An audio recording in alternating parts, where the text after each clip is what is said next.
We had been told by the Israeli government that we would not be allowed to go into the Gaza Strip or indeed to meet with the Israeli government if we did not give a commitment not to meet with Hamas. And of course we didn't give that commitment.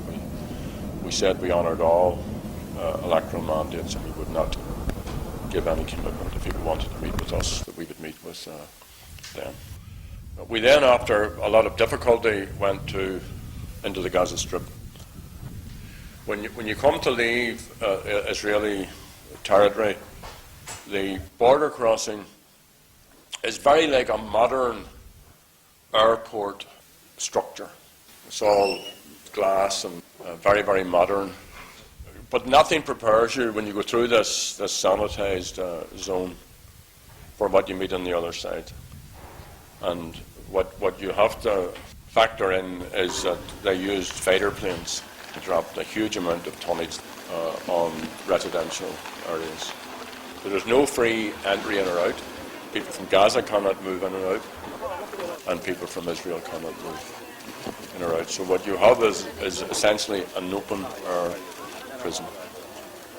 I think it's about the size of County Louth. I don't think it's any bigger than that. So you can imagine County Louth just as a big long cache.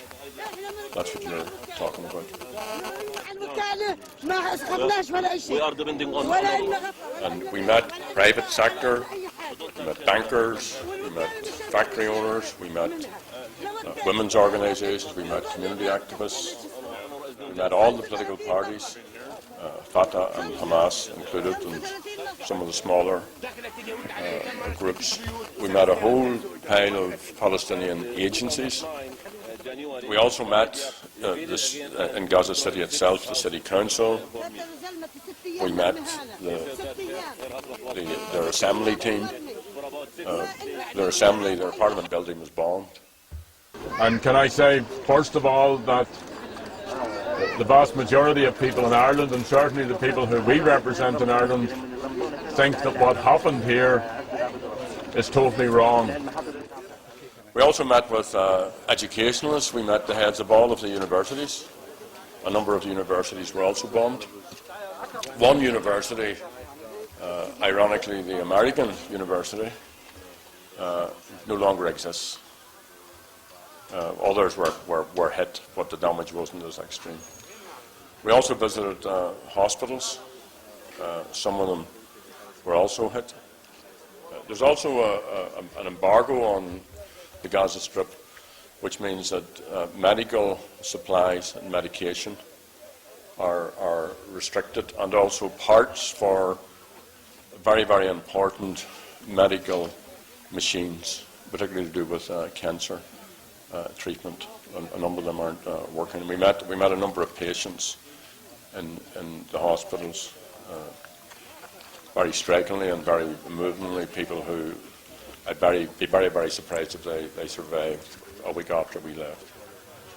And we were there under the auspices of UNRWA, which is the United Nations Relief and Works Agency. And that we were there, they facilitated the meeting.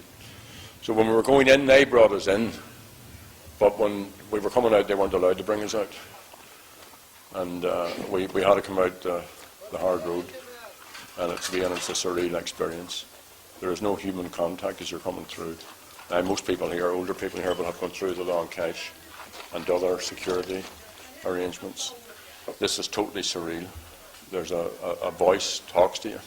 This voice directs you, and you have to go through a whole process of gates and locks and so on. And of all the places of incarceration that I have been in, this was quite unique and bizarre. My notion of the visit, I had been there 2.5 years previously, is that the situation is worse now than it was 2.5 years ago. Gaza Strip was very, very prosperous. Gaza is a very, very intense agricultural area, and they actually export flowers and vegetables. All of that has stopped. The settlements, when you talk about settlements, you get, if you talk about settlements of people, you might have the notion of sort of some Wild West, assortment of prairie farmers coming together. These are huge settlements. These are the size of Bangor. These are huge 6, 7, 8-story buildings. These are modern buildings, totally in contrast to the refugee camps. And the wall, the separation wall, also just cuts through. And what they have also done is that they have built roads from settlement to settlement, and Palestinians aren't allowed in those roads. So even farmers whose land the roads may go through are forbidden. Now, we were only there for 4 days, so it'd be an exaggeration to say that we have the pulse of opinion, but I can't stress how many people we met. My view overwhelmingly is that people want a settlement. They want things sorted out. And certainly the majority of the Israeli people that we met, and they are admittedly progressives, also want a settlement which enshrines the rights of the people of Palestine. And they said that. There is clearly a political will. It's actually a peace process waiting for a leadership in many ways. From the Palestinian position, it's a process without peace. From the international situation, it is a disgraceful violation of international law and of the rights of Palestinian people. The settlements are illegal. The wall is illegal. The attacks in Gaza, in my opinion, are illegal. The embargo on Gaza is illegal. All in breach, clear breach of international protocols, international laws, human rights, and United Nations regulations.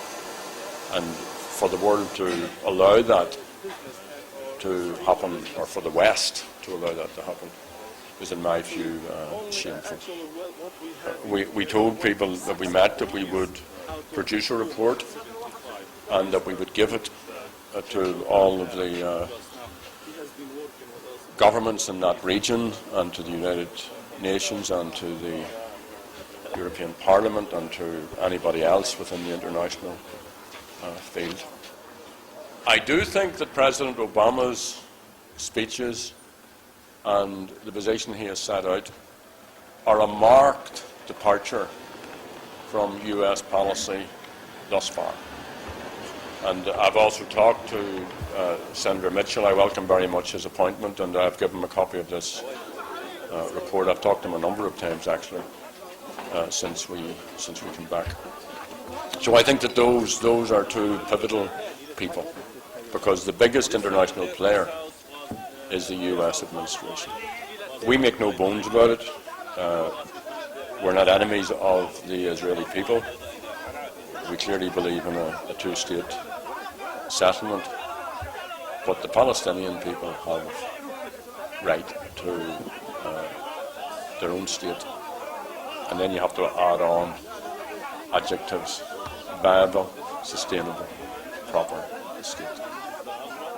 I also came away with a profound sense of how lucky we are here to have come as far as we have. I was about in August '69, which is probably the biggest communal upset and devastation, and some of you we're marking it this year. Bombay Street and Divis Street and Hoover Street and so on. Gaza is that 1,000 times worse. Can't stress how bad the situation is. And because the media aren't watching it, doesn't mean it's still not going on. I would actively encourage people to involve yourself in solidarity activity, to shine a light on what's happening, and to use whatever influence that you may have to raise a profile on this issue. It is my certain view that there will be a fairly sizable effort to resolve matters in the upcoming period, and we cannot contemplate failure.